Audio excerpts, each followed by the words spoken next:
Bueno, hoy nos habíamos convocado, Armando, para hablar de Jesús. Sí. Desde la parte histórica y también desde la parte religiosa. Muchos o todos siempre nos basamos más que nada en Jesús, en la parte religiosa, ¿no? Pero tiene que ver mucho esto con la historia y la realidad y las fechas.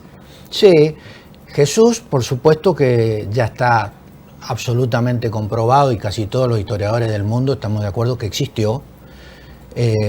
Fue un hombre, un predicador judío, nacido en Nazaret, predicó en la zona de donde era Galilea, el reino de Judea, en ese momento bajo dominio del Imperio Romano, y creó una de las religiones más importantes del mundo, que es el cristianismo. Bien. No hay dudas de eso. ¿Qué pasa? Jesús es judío y se presenta como el Mesías, que la religión judía esperaba oficialmente y espera todavía, el Hijo de Dios.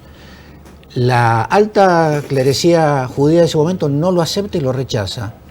Y de ahí viene la división del judaísmo con el cristianismo. Por eso cristianos y judíos tienen el Viejo Testamento en común y el Nuevo Testamento es cristiano, porque los seguidores de Jesús Cristo, que van a crear la Iglesia Cristiana Católica, sí van a sostener de que Él es el Hijo de Dios y el verdadero Mesías. De ahí viene la división. Pero no hay duda que sí existió. Históricamente se lo reconoce, no estoy hablando religiosamente, históricamente, cuando llega este predicador al mundo, se lo reconoce como el Hijo de Dios.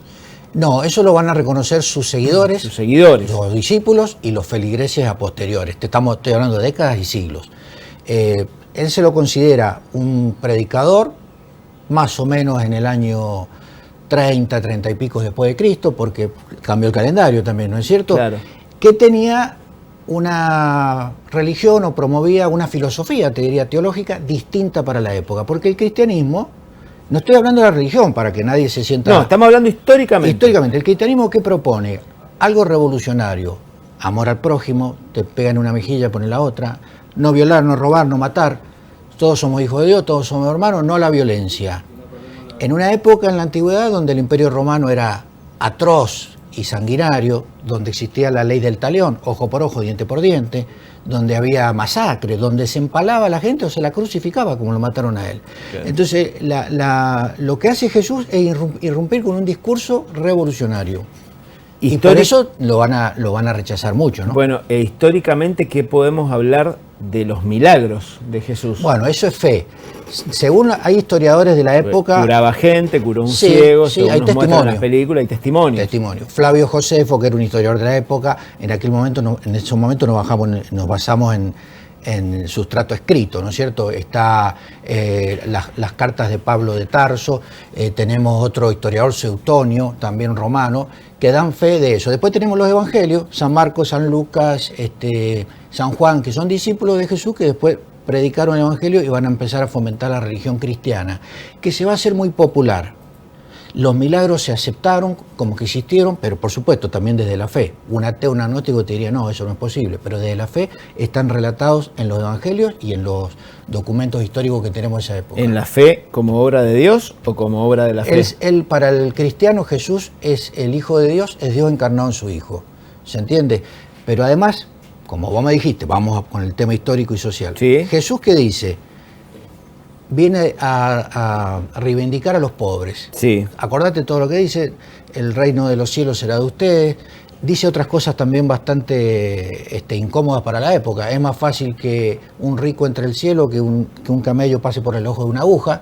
Bueno, entonces eso va a afectar intereses, sobre todo de la clerecía en ese momento judía, que lo van a considerar un blasfemo, por eso que es hijo de Dios. Y en ese momento estaba Poncio Pilato, que ahí estamos con la religión, te acordarás vos de Poncio Pilato, ¿no? Sí. Que era el gobernador de la zona, ahí donde imperaba Roma, que va a decir, bueno, este muchacho está hablando de la paz y yo pertenezco a un gobierno que es violento, porque es Roma. La alta jerarquía eclesiástica judía va a pedir su muerte, Poncio Pilato dijo, hagan lo que quieran, se lavó las manos y lo crucificaron. Se supone que en abril del año 33... Te iba a preguntar eso, las fechas... Hay un desfasaje. Eso te iba a preguntar. Hay un desfasaje porque en la antigüedad Roma tenía, en la época monárquica teníamos años de 10 meses. Después se agregaron 2. O sea que no se sabe exactamente si Jesús nació en el año 0 o nació en el año 3 o 4 antes de Cristo.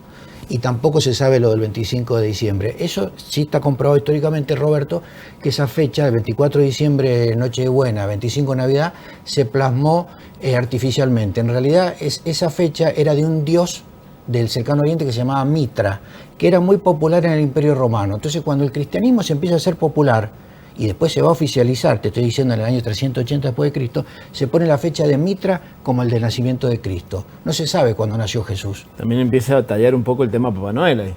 Y todo, que y los llega, Reyes Magos. y que llega y toda la historia, pero ¿no? eso después ya, una gente que son traducciones de traducciones de traducciones de la Biblia. La Biblia se escribe en arameo, se escribe en yiddish, en el hebreo antiguo, en griego, en latino, y después pasa a las lenguas neolatinas, francés, italiano, portugués, y 1000 traducciones más. Y después se ha traducido de manera mal intencionada o por errores. Y de ahí vienen las diferentes religiones y algunas sectas. Históricamente y religiosamente, Jesús creó el movimiento religioso más grande de la historia. ¿Qué diferencia hay entre religión todo. y secta? Bueno, esa pregunta es clave. Nuestro Estado, la República Argentina, tiene libertad de cultos y se aceptan todas las religiones. La secta, cuando hay una secta, el fin de esa religión no es buena. Por ejemplo, hacer sacrificios humanos, sacrificios animales, claro. Y hay un evidente lavado de cerebro que se llama, manipulación del feligrés. El feligrés va de bona fide, ¿qué significa? De buena fe, auténtico. Y después está la manipulación. Yo creo, Roberto, que en algunas iglesias, o casi todas, institucionalizadas, sí, judía, musulmana, católica, evangélica, también hay chanchullos y negociados. Pero el feligrés va de buena fe. En la secta el feligrés directamente es manipulado, se lo saca de su familia, y se lo manipula, se lo explota y se le hace de todo. Hay un libro, Roberto, si me permitís, que se llama obvio. Las sectas invaden la Argentina, de un periodista, Alfredo Sileta, del año 86, que tiene total vigencia aún hoy. Sectas. Las sectas están prohibidas, las religiones están aceptadas. Bien, podemos confirmar entonces y contar a la gente que históricamente Jesús existió. Sin duda. Que religiosamente Jesús existió. Desde la parte histórica era, como me dijiste vos, un judío predicador, rebelde. Y de la parte religiosa, el Hijo de Dios. Sí, Quedan 5, vamos con el móvil, chicos, que estamos en la Plaza Independencia. Lo más impactante de la doctrina cristiana es su mensaje de amor y paz, que para la época era revolucionario. ¿Se entiende? Y por eso se popularizó. Primero fueron perseguidos los cristianos. ¿Te acordás que en Roma lo tiraban a los leones, en el Coliseo? 100, 200, 300, hasta que en el 380 después de Cristo, Teodosio, un emperador romano, institucionaliza la religión cristiana, católica, apostólica, romana, con sede en el Vaticano, a donde está Francisco, el Papa argentino, hoy. Ese es el origen de la religión católica.